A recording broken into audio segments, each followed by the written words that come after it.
Ripoti ya mdhibiti na mkaguzi mkuu wa hesabu za serikali CAG kwa mwaka wa fedha 2023-2024 imebaini uzembe na ucheleweshwaji wa maamuzi katika taasisi mbalimbali za umma, hali iliyosababisha mali za serikali zenye thamani ya mabilioni ya shilingi kutotumika kwa muda mrefu, huku nyingine zikiendelea kuharibika.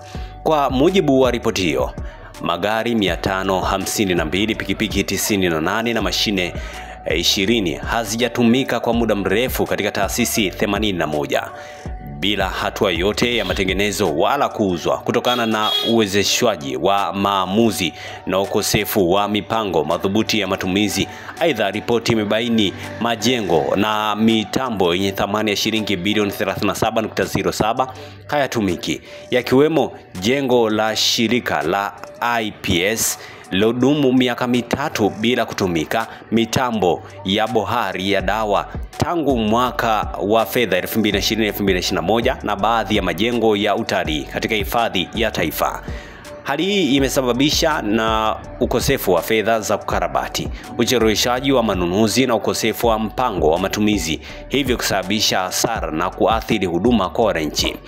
Katika sekta ya afya, ukaguzi umebaini dawa na vifaa tiba vyenye thamani ya shilingi bilioni 12.44 vimeharibika kutokana na kuisha muda wa matumizi bila kuondolewa. Ripoti inaeleza kuwa sababu kuu za hali hiyo ni pamoja na ucheleweshwaji wa vibali vya kisheria vya kuondoa dawa hizo, ununuzi usiozingatia tathmini ya mahitaji halisi na kutofuata utaratibu wa FIFO ambao umepangwa.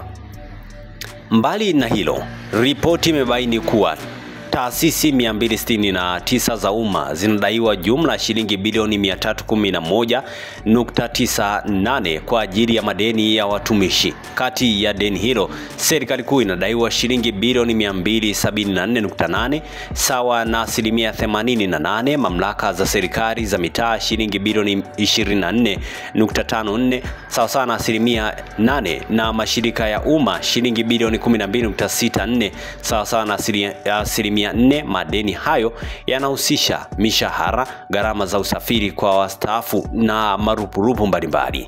CAG ameeleza kuwa chanzo kikuu cha madeni haya ni ufinyu wa bajeti, ucheleweshaji wa fedha pamoja na udhaifu wa usimamizi wa fedha za umma. Asante kwa kuifuatilia Baharia TV. Usisahau kulike, kusubscribe, kucomment na kushare.